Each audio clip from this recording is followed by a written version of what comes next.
Saudi अरब वाले कश्मीर भूल गए, यूएई वाले कश्मीर भूल गए, फलस्तीन भूल गए, उन्होंने अब्राहम अकॉर्ड कर लिया, उन्होंने नरेंद्र मोदी जी को 370 और 35 करने के बाद हार डाल दी है। ये तो हम पहले ही छोड़ डाल रहे हैं। कंपनीज तो बिल्कुल नहीं आ रहे, क्यों नहीं आ रहे हैं भाई? भारत और यूएई ने $100 बिलियन को प्लान किया है ट्रेड का। अब आप देखें कि ये कितनी बड़ी जो है वो इन्वेस्टमेंट है जो उन्होंने की है। दुबई में बहुत से इंडियंस हैं जिनका अपना मतलब बिजनेस है वहाँ पे, और बहुत से बिजनेस हैं, एक नहीं बहुत से बिजनेस हैं। पाकिस्तान उसके मुकाबले में कुछ भी नहीं है। न्यू इंडो पैसिफिक डॉक्ट्रिन है, वो कहती है कि भारत जो है उसको हमने खित्ते की लीडरशिप देनी है। घी, तेल, चीनी, आटा, मुर्गी के गोश्त की जो कीमत है तारीखी सतह पर पहुंच गई है। पाकिस्तान को हमेशा कंपेयर किया जाता है भारत के साथ, ये बिल्कुल ज्यादती होगी। उसकी वजह ये है भारत कस्टमर है, आप फकीर हैं, आप मांगते हैं। दुबई का चाहिए था वो इधर पाकिस्तान में इन्वेस्ट करते हैं, लेकिन अगर उन्होंने इंडिया में किया तो अच्छी बात है। और उधर पहले बहुत ज्यादा गुर्बत है, पाकिस्तान में कम नहीं है लेकिन उधर ज्यादा है जो ये है पॉवर्टी का रेशो, तो उधर किया तो उनका फायदा हो जाएगा। चलो बेचारों का यूएई इंडिया की तरफ बढ़ रहा है, अपना हाथ आगे बढ़ा रहा है एक मुस्लिम मुल्क को छोड़ के। सऊदी अरब और यूएई को भी देखा यार मैं कहाँ अलाइन करूं, मैं किसके साथ मेरा लॉन्ग टर्म इंटरेस्ट है। FATF में जो हम आज तक फंसे हुए हैं ना, ये वही वो ड्रग्स के पैसे हैं, वही वो गन्स के पैसे हैं, ये वही वो गलत कामों के पैसे हैं, ये वही ह्यूमन स्मगलिंग के पैसे हैं जो आज तक हमें फंसा के रखा हुआ है जिन्होंने। हम आगे बढ़ना चाहते हैं मगर ये ऑल कंट्रीज जो है वो हमें आगे आने नहीं देना चाहते। उनका एक ही मकसद है कि जी मुसलमानों को दबा दो। भी पहले भी इन्होंने किया था इन्वेस्ट उधर अफगानिस्तान में, और इनकी किस्मत बुरी कि उधर भी इनकी इन्वेस्टमेंट जो है वो डूब गई। अब इनकी अपनी डूबी है, ये चाह रहे बाकी जो कंट्री उनकी भी डूबे, अब अपने मुल्क में लाके उनका नुकसान करना चाह रहे हैं, जैसे उनका अपना अफगानिस्तान में हुआ ना, अब ये चाह रहे हैं दुबई का भी हो ताकि हमारे इक्वल आ जाए।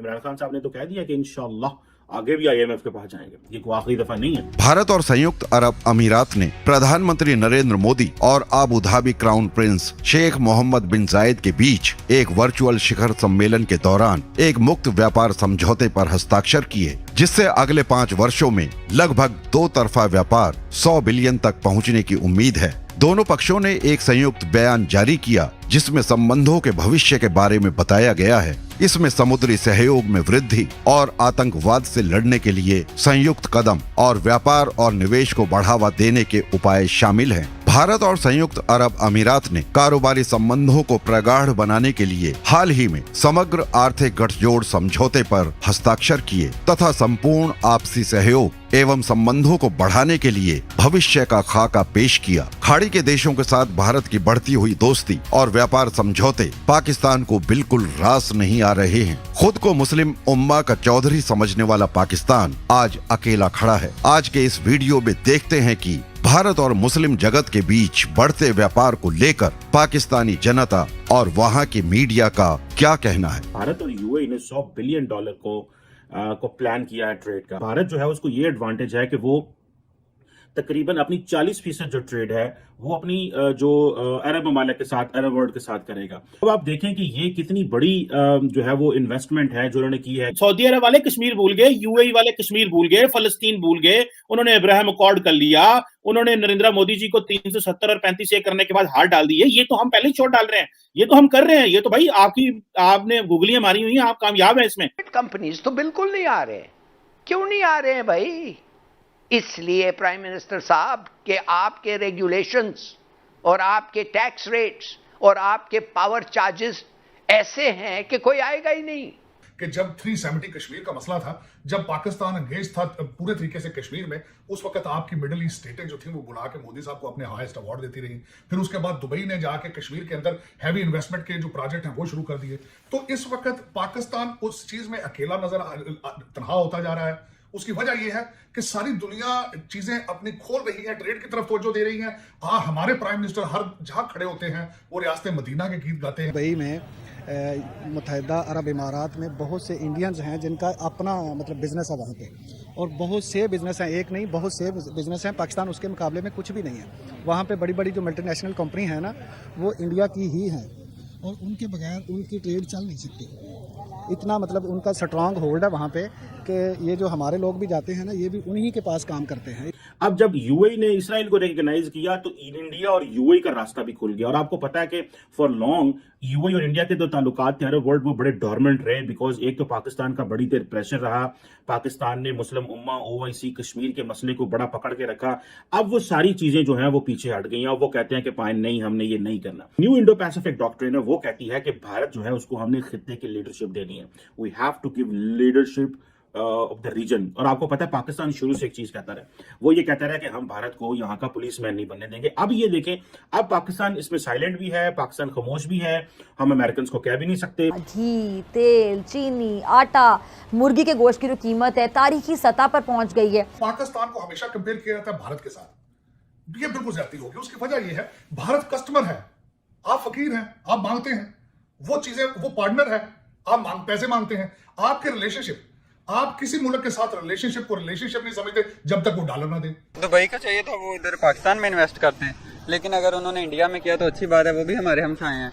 और उधर पहले बहुत ज्यादा गुर्बत है, पाकिस्तान में कम नहीं है लेकिन उधर ज्यादा है जो ये है पॉवर्टी का रेशो, तो उधर किया तो उनका फायदा हो जाएगा चलो बेचारों का। यानी आपने कौन से प्रोजेक्ट्स बनाए हैं कि आपने गूगल खोल के भी नहीं देखा? इंडिया का जो पॉवर्टी रेशियो है वो 6% और पाकिस्तान का 39% है। लेकिन वो उनका ज्यादा है ना, वो शो कम करवाते हैं, पाकिस्तान वाले शो ज्यादा करवा रहे हैं। वो अपने आप को गरीब दिखाते हैं कि ताकि इधर भी कोई इन्वेस्ट करे। मैं इस्लामाबाद में एक मॉल में गया तो वहाँ बड़ी अच्छी ज्वेलरी थी, तो मैंने कहा आप कहाँ से मंगवाते हैं? मेरे हाल 6-8 महीने की बात है। तो वो फैमिली मेरे साथ थी, तो उन्होंने कहा जी कि ये तो इंडिया से आती है। तो मैंने कहा इंडिया से कैसे आती है? मैंने कहा दुबई जाती है, दुबई से पाकिस्तान आती है। ठीक है, और वो बहुत अच्छी ज्वेलरी थी, मतलब वाकई ये जो एग्रीमेंट हुआ इससे तकरीबन 80% जो इनके ऊपर जो टैरिफ्स लगते थे वो खत्म हो गए। और रिपोर्ट में ये भी बताया गया कि हुकूमत ने कमर्शियल बैंकों से 45 करोड़ 70 लाख डॉलर का कर्ज हासिल किया है, और जो एशियाई तरक्याती बैंक है उसने पाकिस्तान को 45 करोड़ 99 लाख डॉलर कर्ज फराहम किया है। अब दूसरी जानिब आलमी मार्केट में खाम तेल की कीमतों में इजाफे और डॉलर के मुकाबले में जो रुपए की तारीखी बेकदरी है उसके बायस 1 नवंबर से पेट्रोलियम मसनूआत की कीमतों में मजीद इजाफे का इम्कान है। भारत के साथ ये जरूर कंपेयर करें कि उनका करप्शन इंडेक्स में नंबर 85 है, साइज में आपसे 6 गुना ज्यादा बड़े हैं। स्विट्जरलैंड के अंदर करप्शन का पैसा आपसे निस्बतन कम है उनका वहां पे, उससे कंपेयर करें आप उनके साथ कंपेयर करते हैं कि दुनिया के साथ रिलेशनशिप किस तरह है, तो वो लोगों से त्यारे लेते हैं, लोगों के साथ कस्टमर डील, उनके साथ उनके ट्रेड रिलेशनशिप है, खराज मांगने नहीं जाते। आप जहां जाते हैं खराज मांगते हैं, पैसे मांगते हैं। यूएई इंडिया की तरफ बढ़ रहा है, अपना हाथ आगे बढ़ा रहा है, एक मुस्लिम मुल्क को छोड़ के वो एक दूसरी कंट्री की तरफ ज्यादा अप्रोच दे रहा है उनको हर चीज में, और वो उनको फायदे भी बहुत ज्यादा दे रहा है। तो अब हमारे पाकिस्तान के लोगों को भी चाहिए, गवर्नमेंट को चाहिए कि वो ऐसे अप्रोचेस बनाए ताकि दूसरे ममालिक के लोग हमारी तरफ भी आए। सऊदी अरब और यूएई को भी देखा यार, मैं कहाँ अलाइन करूं, मैं किसके साथ मेरा लॉन्ग टर्म इंटरेस्ट है। At the end of the day देखिए, रिलीजन ठीक है, इस्लाम की बात करें, हिंदुइज्म की बात करें, सब ठीक है, पर यार दाल रोटी, रोजगार, इन्फ्लेशन, ये सब तो चलाना है ना, ये कहाँ से चलेगा? Oil based economies have a maximum life of 20 years, तो आपके पास 20 साल है to completely move from oil based to something else. Recently आपको पता है कि यूएई ने जब हमारे वीजे बंद कर दिए, वो भी मैंने लॉजिक कितनी दफा आपको बताई है, that was an Abraham accord logic. इसको समझना बहुत जरूरी है दोस्तों। अगर हमने फ्यूचर में हमने अपने मिडल ईस्टर्न पार्टनर्स को ना समझा, अब वो पुरानी लीडरशिप नहीं है, ये 70s 80s की लीडरशिप नहीं है, 90s की लीडरशिप नहीं है जो कि पाकिस्तानियों को हर चीज देगी। इंडिया जो है वो कनाडा के साथ फ्री ट्रेड एग्रीमेंट साइन कर रहा है, इसराइल के साथ फ्री ट्रेड एग्रीमेंट चल रहा है, इंडिया यूरेशियन इकोनॉमिक यूनियन जो है वो बन रही है। इन यूरोपियन यूनियन के साथ हम यूरोपियन यूनियन से जाके जो है वो GSP प्लस स्टेटस लेते हैं, वो और तरीके से बात कर रहे हैं। FATF में जो हम आज तक फंसे हुए हैं ना, ये वही वो ड्रग्स के पैसे हैं, वही वो गन्स के पैसे हैं, ये वही वो गलत कामों के पैसे हैं, ये वही ह्यूमन स्मगलिंग के पैसे हैं जो आज तक हमें फंसा के रखा हुआ है जिन्होंने। हम आगे बढ़ना चाहते हैं, मगर ये ऑल कंट्रीज है ना वो हमें आगे आने नहीं देना चाहते। उनका एक ही मकसद है कि जी मुसलमानों को दबा दो, इनको इकॉनमी की तरफ से, मईशत की तरफ से, इवन थिंग ऑल चीज़ों से इनको जो है ना इतना डिग्रेड कर दो कि कभी सर उठा ही ना सकें। इसी वजह से ये लोग दूसरे ममालिक के साथ तो करते हैं डील, हमारे साथ नहीं करते। सारा टाइम आपका एजेंडा इस्लामोफोबिया होगा।